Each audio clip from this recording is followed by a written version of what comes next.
जादुई नगरी का रहस्य।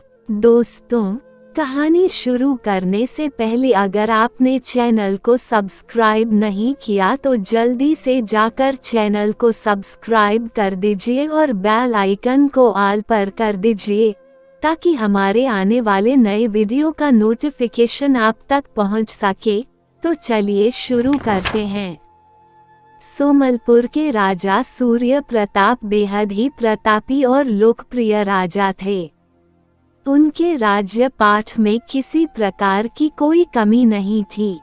प्रजा सुखी से अपना जीवन यापन कर रही थी।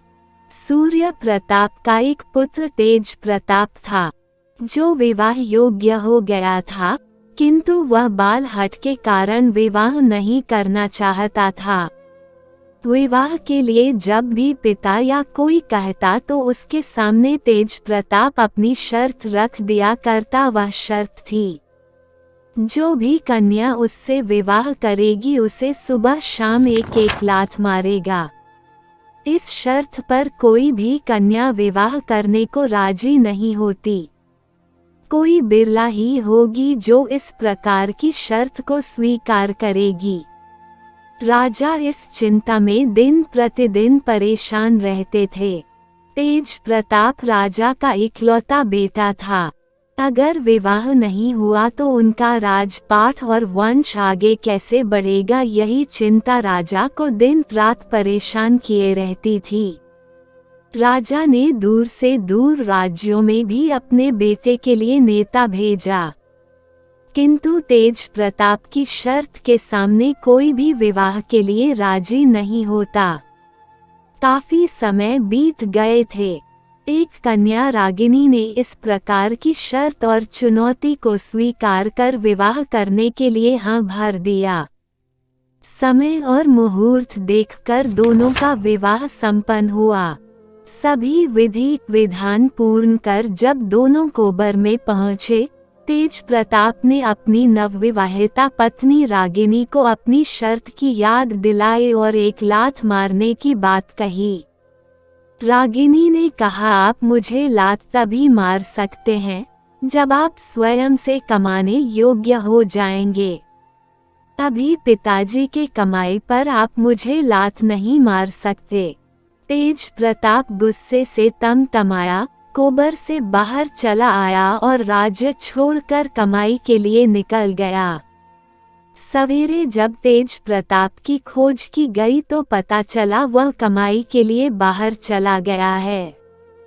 किसी ने ढूंढने का प्रयत्न नहीं किया क्योंकि रागिनी ने सभी को रोक दिया था। तेज प्रताप 2 दिन का मार्ग तय करके एक राजा के राज्य सुंदरनगर पहुंचा। वहां उसे अजीबोगरीब घटनाएं देखने को मिलती है। पहली जादुई घटना, तेज प्रताप को चलते चलते एकाएक दीवार के नीचे लगी चूहों की महफिल पर नजर पड़ती है, जहां से मधुर संगीत का विस्तार हो रहा था। ऐसी संगीत जो अभी तक तेज प्रताप ने कहीं और सुनी नहीं थी। वह वहीं खड़ी होकर देखता रहा। वहां चूहों की एक टोली थी। एक चूहा सुरीली आवाज में गाना गा रहा था, दूसरा ढोलक की थाप पर महफिल जमाए हुए था। कोई चूहा हारमोनियम की स्वर लहरियों को छेड़े हुए था। यही नहीं, अन्य विभिन्न प्रकार के वाद्य यंत्र बड़े ही सुगम संगीत का संचार कर रही थी। ऐसा देखकर तेज प्रताप को यकीन नहीं हो रहा था कि यह चूहे ऐसा कार्य कर सकते हैं। सभी चूहे अपना संगीत समाप्त कर बिल में वापस चले गए। तेज प्रताप उस संगीत को भुला नहीं पा रहा था। बैठे बैठे काफी देर हो गई थी। वह संगीत उसके कानों से हटने का नाम नहीं ले रही थी।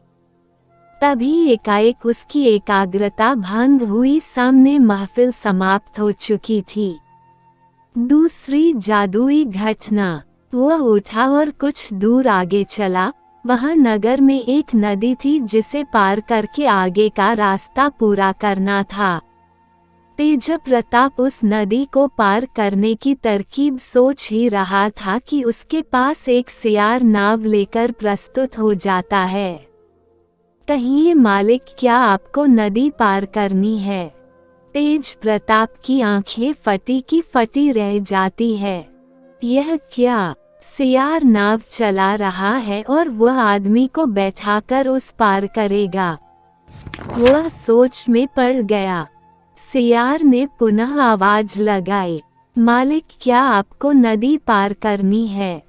हाँ हाँ हाँ, मुझे नदी पार करनी है।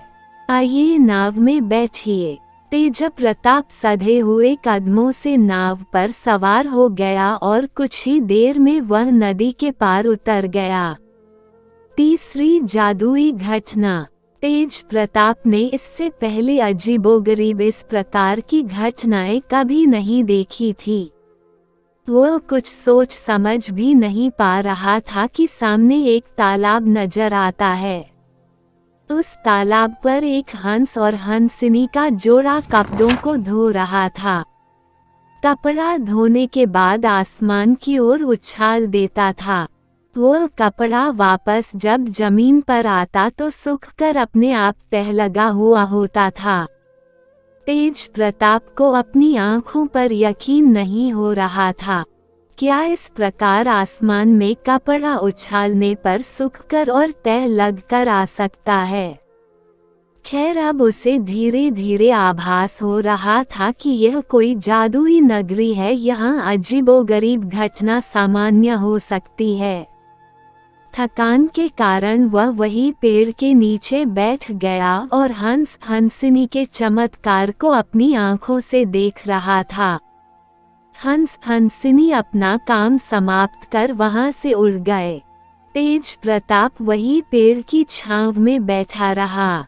धूप कम होने पर वह आगे की ओर प्रस्थान करता है।